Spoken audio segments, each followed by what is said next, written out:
Success. Everyone has their own definition of it. Some may think it's accomplishing their goals, and others, it's getting a B in their advanced chemistry class. The dictionary defines success as an achievement of an aim or a purpose. Now, I know we all want success, and we can have it with the right guidance. You see, back in my high school years, I was that kid that did the bare minimum. Extra credit, not for this kid. I had pretty good grades, so I never really felt the need to go that extra mile. Earlier this year, before I ran for state office, I had a repeat of the same behavior. It wasn't that I did not try to prepare, it's just I wasn't prepared enough. My ag teacher always told me that you get what you put into it. But the strange thing is, I did not know what it was.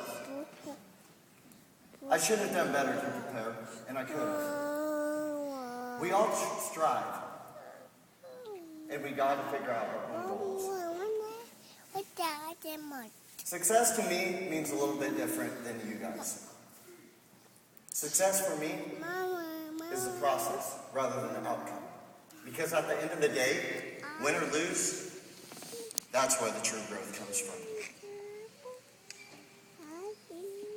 With this new perspective on success, how does one go about being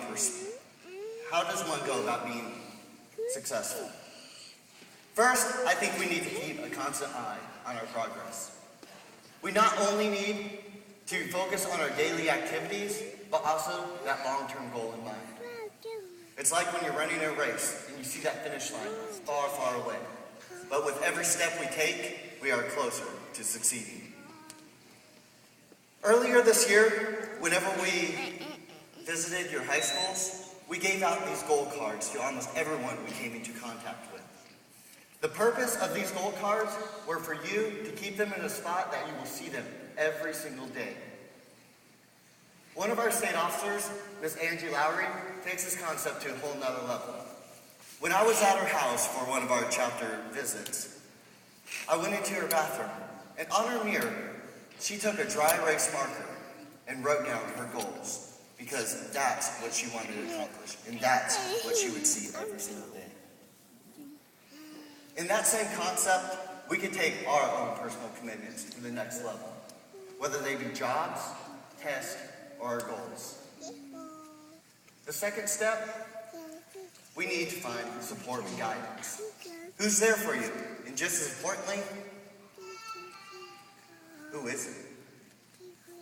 We need to surround ourselves with people that want us to succeed. Believe it or not, there are people in this world that really want us to succeed.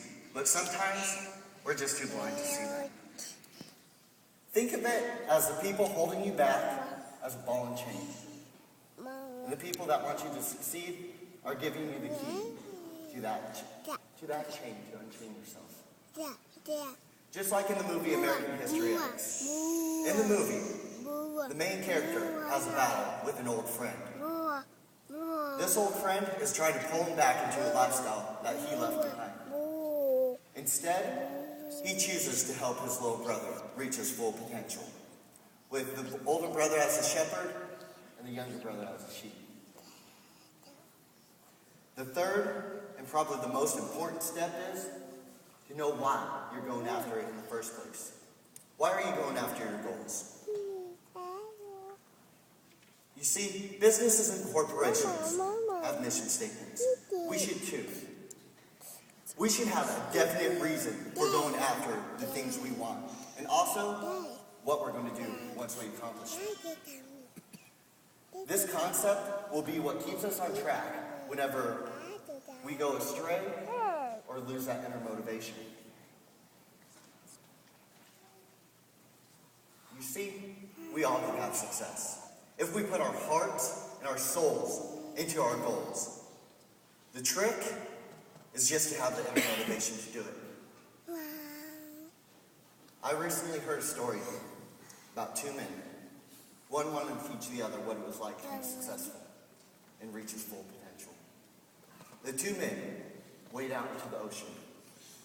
The first man grabs the second man and holds him underwater. While he's holding him underwater, the second man is fighting to breathe. And just whenever the second man thought he was going to be a goner, the first man lifts him up out of the water and immediately says, "If you want to succeed as much as you want to breathe, then you will be successful." Now, we do not have to be that dramatic in our search for success, but our desire should be overwhelming.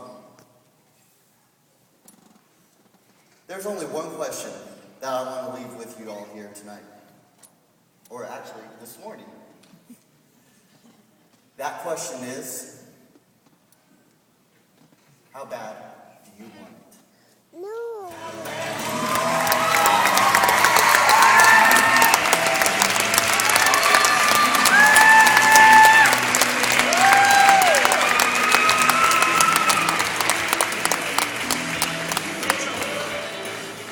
Zach, thank you for making every day of this year an adventure.